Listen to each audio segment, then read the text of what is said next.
Hello વિદ્યાર્થી મિત્રો, કેમ છો બેટા? હવે ગઈકાલે આપણે 6 ટૉપિક પૂરા કર્યા હતા. હું આશા રાખું છું કે તમે તમામ વિદ્યાર્થીઓ ચોપડામાં લખી લીધા હશે અને 6 ટૉપિક તૈયાર કરી દેવાના છે. હવે આજે આપણે આગળ પાઠ લેવાનો છે અને ગઈકાલે મેં છેલ્લે તમને બધાને વાત કરી હતી કે હવે પાઠની શરૂઆત બરાબર થાય છે. વારસા વિશે આપણે ગઈકાલે ઘણી બધી વાત કરી. હવે આપણે વારસાના જે 2 પ્રકાર છે એની વાત આ પાઠમાં કરવાની છે: પ્રાકૃતિક વારસો અને સાંસ્કૃતિક વારસો. પ્રથમ વાત કરીશું પ્રાકૃતિક વારસાની. પ્રાકૃતિક વારસો એટલે શું? મેં ગઈકાલે વાત કરી હતી કે પ્રાકૃતિક વારસો એટલે કુદરતે જે આપણને ભેટ આપી છે પ્રાકૃતિક રૂપે, કુદરતી રીતે, નદીઓ, પહાડો, જંગલો, પર્વતો વગેરેનો સમાવેશ પ્રાકૃતિક વારસામાં થાય છે. અને એ બધાની વાત આપણે હવે કરવાની છે કે ભારત પાસે આવો વારસો કેવો છે. તો જોઈએ આપણે કે પ્રાકૃતિક વારસાનો અર્થ અને ભારતીય સંસ્કૃતિમાં પ્રાકૃતિક વારસાની સમાવિષ્ટ થતી બાબતો, એના વિશે આપણે ભણવાનું છે. પહેલી વાત કરીએ દીકરાઓ કે પ્રાકૃતિક વારસો એટલે શું. તો લખ્યું છે અહીંયા, બરાબર ધ્યાન આપો. પ્રાકૃતિક વારસો એટલે પ્રકૃતિ, પર્યાવરણ અને માનવ જીવન વચ્ચેના અત્યંત નજીકના સંબંધોનું પરિણામ એટલે પ્રાકૃતિક વારસો. પ્રકૃતિ, પર્યાવરણ અને માનવ જીવન, આ 3 શબ્દ યાદ રાખવાના છે. પ્રકૃતિ, પર્યાવરણ અને માનવ જીવનની વચ્ચેના અત્યંત નજીકના સંબંધોનું પરિણામ એટલે પ્રાકૃતિક વારસો. હવે આપણે મુખ્ય વાત કરવાની છે કે પ્રાકૃતિક વારસામાં સમાવિષ્ટ થતી બાબતો. હું પહેલાં જ કહી દીધું હતું કે પ્રાકૃતિક વારસામાં કોનો સમાવેશ થાય છે. બાજુમાં ચિત્ર પણ આપેલા છે તમને સમજવા માટે, એટલે ધ્યાન આપજો ત્યાં પણ. તો કે ભારતનો પ્રાકૃતિક વારસો વિશિષ્ટ અને વિવિધતાથી ભરેલો છે બેટા. ખાસ યાદ રાખજો કે ભારતના પ્રાકૃતિક વારસાની અંદર કોનો સમાવેશ થાય છે. તો અહીંયા બરાબર ધ્યાન આપજો કે ભારતના પ્રાકૃતિક વારસાની અંદર ઊંચા પર્વતો, જંગલો, ઝરણાઓ, સરોવરો, વિશાળ ફળદ્રુપ મેદાનો, ખીણ પ્રદેશો, ઋતુઓ, તરુઓ, વેલાવેલીઓ, પર્ણો, પુષ્પો, જીવજંતુઓ વગેરેનો સમાવેશ થાય છે. આ ખાસ યાદ રાખજો કે ભારતના પ્રાકૃતિક વારસામાં કોનો સમાવેશ થાય છે. શબ્દ આડાવડી થશે તો ચાલશે, એકાદ રહી જશે તો ચાલશે, પાછળ વગેરે લખી લેવાનું.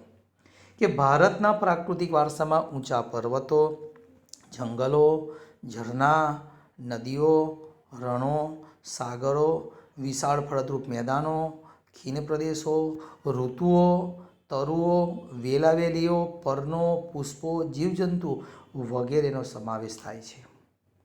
અને તમે આગલા બધા ધોરણો ભણી ગયા કે ભારત વિવિધતાવાળો દેશ છે. આ દરેક વસ્તુનો વારસો આપણા દેશ પાસે વિવિધતાપૂર્ણ છે. આગળ ભારતના ભૂમિદ્રશ્યોની વાત કરીએ તો કે ભારતના ભૂમિદ્રશ્યોમાં વિવિધ પ્રકારના ખડકો, શિલાઓ, ખનિજો, વનસ્પતિ વગેરેનો સમાવેશ થાય છે. તમે ધોરણ 9માં ભણી ગયા છે ભારતના ભૂપૃષ્ઠ વિશે. તો કે ભારતની અંદર વિવિધ પ્રકારના ખડકો, શિલાઓ, ખનિજો, વનસ્પતિ વગેરેનો સમાવેશ થાય છે. બીજું, પ્રકૃતિએ આપણા ખોરાક, પાણી, શુદ્ધ વાયુ તેમજ નિવાસસ્થાન જેવી જરૂરિયાતો પૂરી પાડી છે. આ પ્રકૃતિ આપણને ખોરાક, પાણી, વાયુ પૂરા પાડે છે, નિવાસસ્થાન. અને ભારતના પ્રાકૃતિક વારસામાં પંચતંત્રની વાર્તાઓ અને બૌદ્ધ ધર્મની જાતક કથાઓને પણ સ્થાન આપવામાં આવ્યું છે. તમે સંસ્કૃતમાં ભણ્યા છો પંચતંત્રની વાર્તાઓ અને બૌદ્ધ ધર્મની જાતક કથાઓ. આ દરેક વાર્તાઓ એવી છે પ્રકૃતિ સાથે સંકળાયેલી છે એમાં વિષય વસ્તુમાં પ્રકૃતિ હોય છે અને પશુ પંખીઓનું જ આલંકન કરેલું હોય છે અને જેનાથી આપણને એ વાર્તાઓ બોધ આપે છે.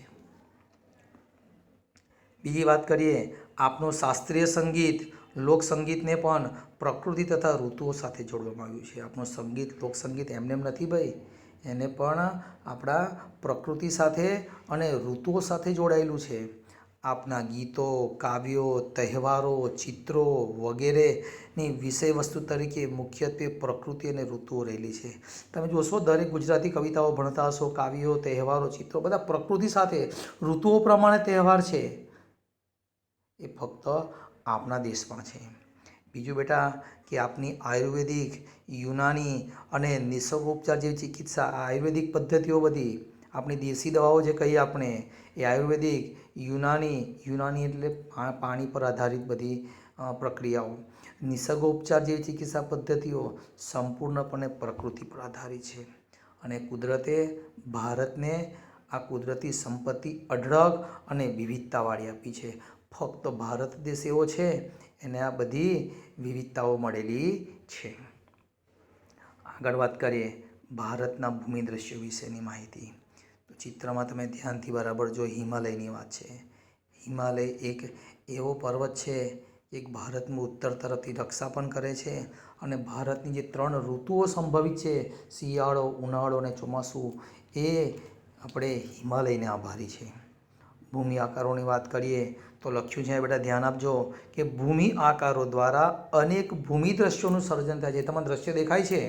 દાખલા તરીકે હિમાલય પર્વત એ ભૂમિ આકાર છે, એક પ્રકારની ભૂમિ જ કહેવાય પણ ઊંચાઈવાળી છે એટલે આપણે એને પર્વત કહ્યો આપણે એને. હિમાલયમાં અનેક પ્રકારની વનસ્પતિઓ છે, ખનિજો છે, અવનવા પશુઓ, પંખીઓ અને શિખરો બરફથી છવાયેલા છે. બીજું હિમાલયમાંથી નીકળતી નદીઓ 12 માસ ભરપૂર પાણીથી સમૃદ્ધ રહે છે. હિમાલયમાં તરાઈના જંગલો પણ આવેલા છે અને હિમાલયમાં અમરનાથ, બદ્રીનાથ, કેદારનાથ જેવા યાત્રાના સ્થળો તથા નંદાદેવી જેવા શિખરો આવેલા છે. તો આપણાને હિમાલય કેટલું બધું આપે છે. આ ટૂંકનો 2 માર્કમાં પૂછાય, યાદ રાખજો કે હિમાલય વિશે માહિતી આપો. તો આ બહુ સહેલો પ્રશ્ન છે બેટા અને એને ચોપડામાં લખીને બધાએ તૈયાર કરી દેવાનો છે. આગળની વાત કરીએ હવે પ્રાકૃતિક વારસાની અંદર સૌથી મહત્ત્વનું જો કોઈ અંગ હોય તો નદી. અને તમે જાણો છો કે ભારત દેશની અંદર નદીઓને આપણે લોકમાતા તરીકે ઓળખીએ છીએ. બરાબર? કેમ લોકમાતા કહીએ છીએ? કારણ કે આપણું જીવન જ નદી પર આધારિત છે, નદી પર જ રહેલું છે. માનવી ગુફાથી અહીં સુધી પહોંચ્યો તો એને પોતાનો વિકાસ નદી કિનારે રહીને જ કર્યો છે. એટલે નદીઓ લોકમાતા છે આપણી. પીવાનું, ધોવાનું કે બીજા અનેક કામોમાં, ઉદ્યોગો હોય કે કંઈ પણ કામ હોય, પાણી વગર કોઈ કામ થતું નથી બેટા. ચાલો નદીઓ વિશે વાત કરીએ. તો કે અતિ પ્રાચીન સમયથી ભારતમાં નદીઓ લોકમાતા તરીકે પૂજાય છે. આ પણ પ્રશ્ન છે 2 માર્કનો, નદીનો પરિચય.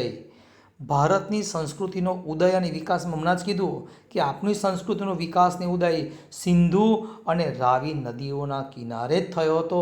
એ આપણી સંસ્કૃતિ કહે છે, આપણા અવશેષો પરથી આપણે નક્કી કર્યું છે. સિંધુ, ગંગા, યમુના, કાવેરી, નર્મદા, ગોદાવરી, સરસ્વતી વગેરે નદીઓએ ભારતના લોકજીવનને સમૃદ્ધ બનાવ્યું છે. પ્રાચીન સમયથી જ લોકો, મેં કીધું નદીના ઉપયોગો, પ્રાચીન સમયથી લોકોને પીવા, વપરાશ, સિંચાઈ, વીજળી, ખેતી, જળમાર્ગ જેવી આપણી મહત્ત્વની જરૂરિયાતો માટે નદીઓના પાણીનો ઉપયોગ કર્યો છે. ખાસ યાદ રાખજો, આપણી સંસ્કૃતિના સર્જકોએ તો નદી કિનારાની માટીમાંથી વાસણો, લીંપણ, મકાનો અને રમકડા બનાવ્યા હતા. આજે પણ ગામડાની અંદર માટીના વાસણોનો ઉપયોગ થાય છે, લીંપણના મકાનો છે, રમકડા બનાવીને બાળકો રમતા હોય છે.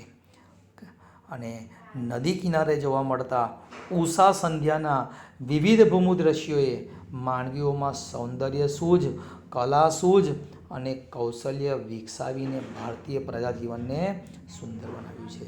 તમે નદી કિનારે સવાર અને ઉષા સંધ્યા એટલે સવારના દ્રશ્ય અને સાંજના દ્રશ્યો તમે જુઓ તો માનવીની અંદર એક પ્રકારનો અવલૌકિક આનંદ ઊભો થાય છે અને એના લીધે આપણી પ્રજાએ આ વારસાને વિકસાવવામાં મહત્ત્વનો ફાળો આપ્યો છે.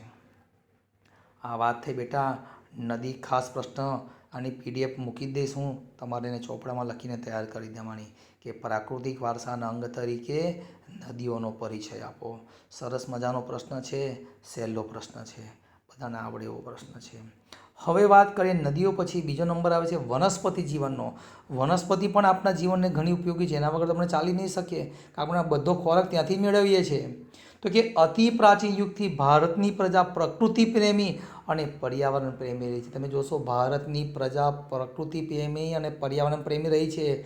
એક રજા મળે ને તો વિચારે ચાલો કોઈ જગ્યાએ ફરી આવીએ, પાવાગઢ જઈ આવીએ કે જાંબુઘોડાના જંગલમાં અભયારણ્યમાં આંટો મારી આવીએ. કારણ કે ભારતના લોકોને આ જ ગમે છે, પ્રકૃતિ પ્રેમી લોકો છે, પર્યાવરણ પ્રેમી લોકો છે. તે વૃક્ષો અને છોડવાઓ અને પુષ્પો પ્રત્યે ખૂબ આદર ધરાવે છે. આપણે વૃક્ષો, છોડવાઓ અને પુષ્પો પ્રત્યે બહુ આદર આપીએ છીએ આપણે એને. મનુષ્ય, પ્રાણી અને પશુ પક્ષીઓનો આહાર એ વનસ્પતિ પર આધારિત છે. જો વનસ્પતિ ના હોય તો આપણે આહાર જ ના મેળવી શકીએ. આપણા દેશમાં વર્ષોથી તમે જાણો છો વડ, પીપળો, લીમડો, તુલસી વગેરેને પવિત્ર માનીને પૂજવામાં આવે છે. અને ખાસ તમને યાદ પણ છે કે વડ સાવિત્રીના વ્રતમાં વડની પૂજા કરવામાં આવે છે. આપણા ઋષિમુનિઓએ વાત કહી છે કે કેમ, તો કે આ રીતે વૃક્ષોને આપણે પૂજા કરવાથી એક તો ધાર્મિક મહત્ત્વ તો ખરું જ, એનું ધર્મ સાથે જોડ્યું છે, પણ એના અંતર્ગત આપણે વૃક્ષોનું શું કરીએ છીએ, રક્ષણ કરીએ છીએ. અનાજ, કઠોળ, તેલીબિયાના છોડ, ધણધાન્યથી લહેરાતા ખેતરો, ઔષધિઓના છોડ વગેરે માનવ જીવનને સમૃદ્ધ બનાવ્યું છે. ખાસ યાદ રાખજો, આંબળા, બહેડા, કુંવરપાઠું, અડુસી, લીમડો વગેરે ઔષધિઓ તો માનવ જીવનને નિરોગી અને સમૃદ્ધ બનાવ્યું છે. અત્યારે પરિસ્થિતિ તમને ખબર છે ને, કોરોનાને લીધે પરિસ્થિતિ કેવી છે, અને આજે આ સમયમાં આપણને આયુર્વેદિક દવા જ ઉપયોગી છે. આંબળા, બહેરા, કુંવરપાઠું, અડુસી, લીમડો વગેરે એટલો ઉપયોગી થઈ પડ્યા છે આજે આપણને કે વિશ્વએ આજે એને માન્ય રાખ્યું છે. મોગરો, ગુલાબ, કમળ, ડમરો, સૂરજમુખી, નિશિગંધા, જુઈ વગેરે જેવા પુષ્પોએ માનવ જીવનને સુંદર અને સુવાસિત બનાવ્યું છે. આ બધા પુષ્પો છે બેટા, ફૂલ જેને કહીએ આપણે, એને આપણા ભારતીય માનવ જીવનને સુવાસિત બનાવે. અને આ બધો જ વારસો આપણે આજે પણ એને સાચવીને રાખ્યો છે. આ પણ પ્રશ્ન બહુ જ મહત્ત્વનો, ચોપડામાં લખવાના છે દરેક પ્રશ્ન, બરાબર, કારણ કે આ પાઠ પૂરો થશે એટલે તરત એનો ટેસ્ટ લેવામાં આવશે, બરાબર. એટલે ખાસ યાદ રાખજો. પહેલો પ્રશ્ન ફરી રિપીટ કરું છું મેં કે નદીઓનો પરિચય, એની પહેલાં આપણો પ્રશ્ન થયો ભારતના ભૂમિદ્રશ્યો મતલબ હિમાલયની વાત, એની પહેલાં થયો પ્રાકૃતિક વારસો એટલે શું, તેમાં સમાવેશ થયેલી બાબતો. આ ચારે ચાર પ્રશ્ન તમારે બેટા એ ચોપડામાં લખીને યાદ રાખીને એને તૈયાર કરી દેવાના છે. પછી આગળ વાત કરીએ આપણે નવા પ્રશ્નની. પ્રાકૃતિક વારસાના અંગ તરીકે વન્યજીવનનો પરિચય. વન્યજીવન પણ બહુ મહત્ત્વનું છે, કારણ કે વન છે તો વન્યજીવ તો છે જ. અને તમને ખબર છે 9માં ભણી ગયા કે આપણું પારિસ્થિતિકી તંત્ર છે તે પર્યાવરણ, માનવીય જીવન અને વન્યજીવ સાથે સંકળાયેલું છે, એકબીજા પર આધારિત છે. ચાલો પહેલાં આગળનો પ્રશ્ન, તો કે પ્રાકૃતિક વારસાના અંગ તરીકે વન્યજીવનનો પરિચય આપો. તો કે સદીઓથી ભારતની પ્રજા પ્રાણી પ્રેમી રહી છે. પ્રાણી માટે બહુ પ્રેમ આપણા લોકોને. હાથી, ગેંડો, ચિત્તો, વાઘ, વરુ, રીંછ, સિંહ, હરણ, સાબર, રોજ, શિયાળ, સસલા, અજગર, સાપ, નાગ, નોળિયો, ચંદનગો જે કહીએ આપણે, સાહુડી જેવા અનેક જીવો ભારતમાં જોવા મળે છે.